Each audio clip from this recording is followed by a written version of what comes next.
আজকের বিষয়টি খুবই ইন্টারেস্টিং। পশ্চিমবঙ্গের আসন্ন ভোটের আগে কি আইসিডিএস কর্মীদের জন্য আসতে পারে বড় ঘোষণা? কি বাজেটে মাইনে বাড়তে পারে? কত হতে পারে? কবে হতে পারে? কেন হতে পারে? পুরো বিশ্লেষণ থাকছে আজকের এই ভিডিওটিতে। তাই ভিডিওটি কিন্তু আপনারা একদম স্কিপ না করে সম্পূর্ণটুকু দেখার চেষ্টা করবেন। নমস্কার দিদিরা, আমি WBICDS.in থেকে বলছি। আজকের বিষয়টি অত্যন্ত গুরুত্বপূর্ণ, বিশেষ করে অঙ্গনওয়াড়ি কর্মী ও সহায়িকাদের জন্য।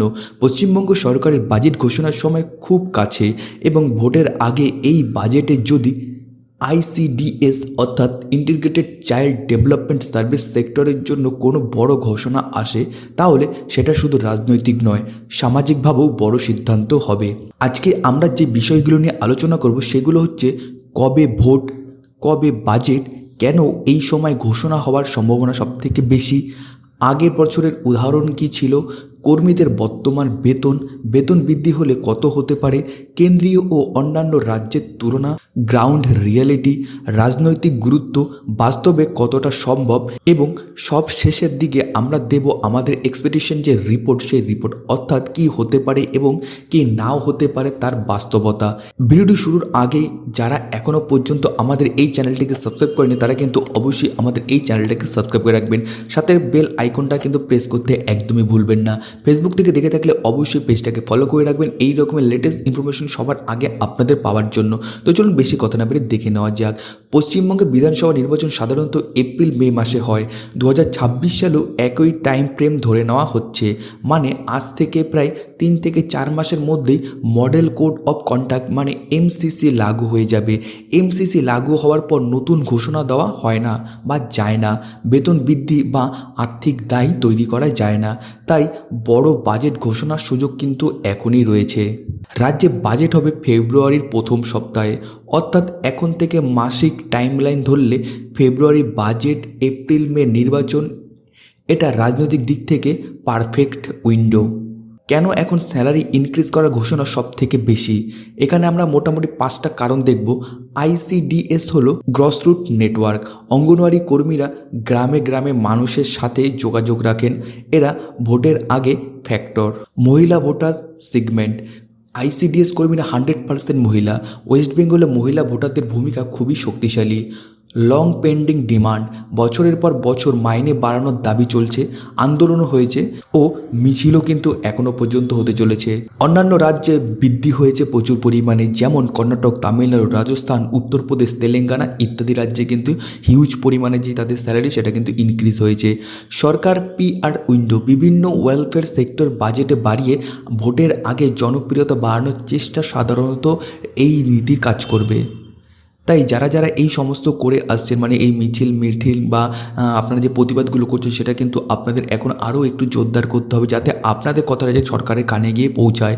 বর্তমানে ওয়েস্ট বেঙ্গল আইসিডিএস বেতন যদি আমরা দেখি, বর্তমানে অঙ্গনারী বা হনারিয়াম যেটা দেখি সেটা কিন্তু কর্মীরা 8,250 টাকা পেয়ে যাবে বা এর আশেপাশে পেয়ে থাকে অ্যাপ্রক্স, এটা আমি ধরে নিলাম, এবং সহায়িকারা কিন্তু 7,500 টাকা পেয়ে থাকে। এটা জাস্ট অ্যাপ্রক্স ধরা রয়েছে। আপনারা জানেন আপনাদের স্যালারি কত, সেটা কিন্তু অবশ্যই নিচে কমেন্ট বক্সে কমেন্ট করবেন এবং বাজেট নিয়ে আপনাদের কি মতামত রয়েছে সেটা আপনারা জানাবেন। সাথে সাথে আপনারা ভিডিওটা কোন ডিস্ট্রিক্ট থেকে দেখছেন সেটা কিন্তু অবশ্যই নিচে কমেন্ট বক্সে কমেন্ট করে জানাবেন। অনেক জায়গায় অতিরিক্ত ভাতা বা সিএজি, মোবাইল ইত্যাদি আছে, তবে মূল সমস্যাটি বেতন বাস্তব জীবনে খুবই কম। বেতন বৃদ্ধি হলে কত হতে পারে? আমরা 3টি সম্ভাবনা আলোচনা করেছি। লো ইনক্রিজ রেশিও যদি দেখি, কর্মী 8,250 থেকে 10,000 টাকা, সহায়িকা যদি দেখি 7,500 থেকে 9,000 টাকা। একটা মিনিমাম রেশিও যদি দেখি তাহলে কর্মীদের 8,250 থেকে 12,000 টাকা, সহায়িকা 7,500 থেকে 10,500 টাকা। এবং হাই রেশিও যদি আমরা দেখি সেটা 8,250 থেকে 15,000 টাকা এবং সহায়িকা 7,500 থেকে 12,000 টাকা। এটা বড় ঘোষণা হবে এবং রাজনৈতিক লাভও কিন্তু এইখান থেকে অনেকটাই আসবে। কেন্দ্রীয় তুলনা যদি দেখি তাহলে আমরা এখানে কেন্দ্রীয় ফিক্সড অ্যামাউন্ট দেয়, সেটা কর্মীদের জন্য 4,500 টাকা এবং সহায়িকাদের জন্য 3,500 টাকা কিন্তু দিয়ে থাকে।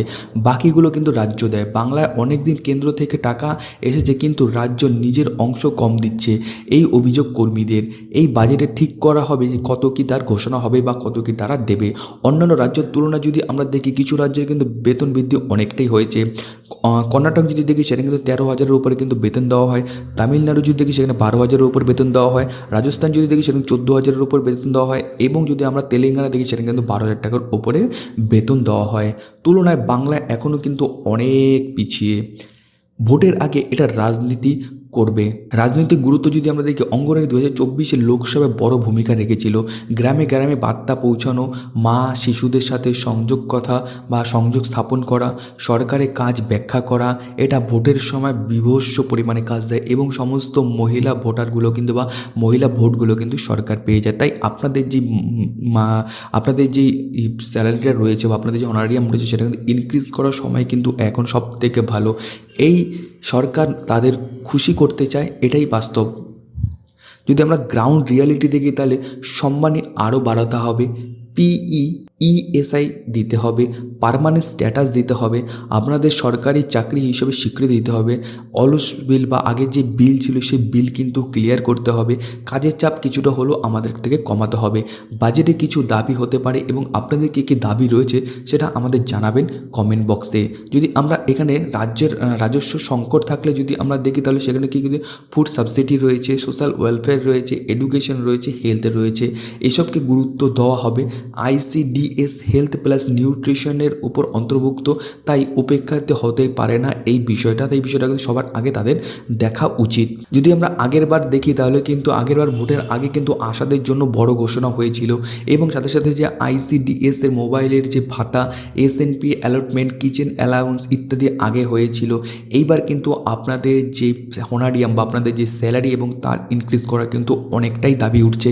সাথে সাথে ICDS কর্মীদের কিন্তু বা সহায়িকাদের কিন্তু যে সরকারি সিলমোহর বা সরকারি যে আমরা সরকারি কর্মচারী সেটা কিন্তু তারা প্রাপ্য রয়েছে এবং তারা কিন্তু এর জন্য অনেক আন্দোলন করছে। আপনাদের মতামতটা কিন্তু অবশ্যই নিচে কমেন্ট বক্সে জানাবেন। হাই প্রবাবিলিটি যদি দেখি আমরা স্যালারি ইনক্রিজ কিন্তু 2026 বাজেটের ঘোষণা অবশ্যই হতে পারে। আশা প্লাস ICDS উভয়ই কিন্তু এখানে আপনাদের যেই স্যালারি সেই স্যালারি ইনক্রিজটা কিন্তু পেয়ে যাবেন আপনার। তাছাড়া এখানে কিন্তু লং লিভ বেনিফিশিয়ারি আলোচনাও কিন্তু এইখানে হচ্ছে। এছাড়া ইন্স্যুরেন্স, পেনশন, মোবাইল অ্যাবিলিটি বা মোবাইল অ্যালোয়ান্স যে রয়েছে সেটাও কিন্তু আপনাদের এখানে বাড়তে পারে। যদি ঘোষণা না হয় তাহলে আপনারা কি করবেন? অ্যানাউন্সমেন্ট উইন্ডো কিন্তু বন্ধ হয়ে যাবে, মডেল কোড অফ কন্ডাক্ট লাগু হয়ে যাবে এবং 4-5 মাস পরে ভোট পরবর্তী সরকার সিদ্ধান্ত নেবে। মানে ভোটের পরে যেই সরকার, নতুন সরকার বা এই সরকার যে থাকবে তারা কিন্তু সিদ্ধান্ত নেবে পরবর্তীকালে কি হবে। তো আপনাদের মতামত কী রয়েছে সেটা কিন্তু অবশ্যই জানাবেন। আর এই 2026 যদি আপনাদের স্যালারি ইনক্রিজ না হয় তাহলে কিন্তু আপনাদের পথে না নামা পর্যন্ত কিন্তু আপনাদের কোনো কিছুই হবে না। মানে আপনাদের পথে নামতে হবে 2026-এর মধ্যে যদি আপনাদের স্যালারি ইনক্রিজ না হয়। তাছাড়া অন্য আরেকটা পথ রয়েছে, সেটা আপনারা ভালোভাবেই জানেন আপনাদের কী করতে হবে। এইগুলো নিয়ে তো আর সোশ্যালি কিছু বলা যাবে না, তাই আপনারা জানেন আপনাদেরটা কী করতে হবে। তো অবশ্যই কিন্তু আপনার ভিডিওটাকে প্রচুর পরিমাণে শেয়ার করে দেবেন এবং আপনাদের যেই মতামত রয়েছে সেটা আপনারা কিন্তু আমাদের কমেন্ট বক্সে জানাবেন। আপনাদের বেতন মিনিমাম কতটা হওয়া দরকার কর্মী এবং সহায়িকাদের দুজনেই কিন্তু আপনারা আপনাদের কমেন্ট বক্সে বা আমাদের যে কমেন্ট বক্সে সেখানে কিন্তু আপনারা জানাবেন এবং আপনাদের মতামতটাই তুলে ধরবো কিন্তু পরবর্তী ভিডিওতে। আপনাদের যেই সমস্যাগুলো রয়েছে সেইগুলো আমাদের জানাবেন, আমরা কিন্তু সেইগুলো নিয়ে আপনাদের পরবর্তীকালে ভিডিও বানিয়ে দেবো। তো এই হচ্ছে মূল বিষয়। এছাড়া সারসংক্ষেপে যদি আমরা দেখি, ভোটের আগে বাজেট হচ্ছে, বাজেটে স্যালারি ইনক্রিজ ঘোষণার প্রবল সম্ভাবনা আছে। কতটা হবে সেটা সরকারের রাজনৈতিক ইচ্ছা নির্ভর। কর্মীদের আশা 15,000 টাকার ওপরে তাদের স্যালারি দিতে হবে। আমাদের বিশ্লেষণ যদি দেখি তাহলে আমরা যে বিশ্লেষণ করেছিলাম, যে 3টে স্যালারি উইন্ডো দিয়েছিলাম, লো, মিডিয়াম এবং হাই, তো আমাদের যেটা মনে হয় সেটা কিন্তু মিডিয়াম রেশিওর মধ্যে থাকতে পারে বা তার থেকে একটুখানি উপরে যেতে পারে। আপনাদের মতামত কী রয়েছে জানাবেন আমাকে। ভিডিওটা কেমন লাগলো, আপনারা ধারণা করছেন মাইনে কত হতে পারে, কমেন্টে অবশ্যই জানাবেন। আর হ্যাঁ, নতুনরা চ্যানেল সাবস্ক্রাইব করে রাখবেন, কারণ বাজেটের সময় আমরা লাইভ আপডেট দেব এবং সার্কুলার আসলে প্রথমেই এখানেই আপনাদেরকে জানানো হবে। তো অবশ্যই চ্যানেলটাকে সাবস্ক্রাইব করে পাশে থাকবেন এবং ফেসবুক থেকে দেখে থাকলে পেজটাকে লাইক করে রাখবেন। ওকে, দেখা হচ্ছে নতুন আরও একটি ভিডিওতে। ততদিন আপনার সুস্থ থাকুন, ভালো থাকুন। Thank you and Jai Hind.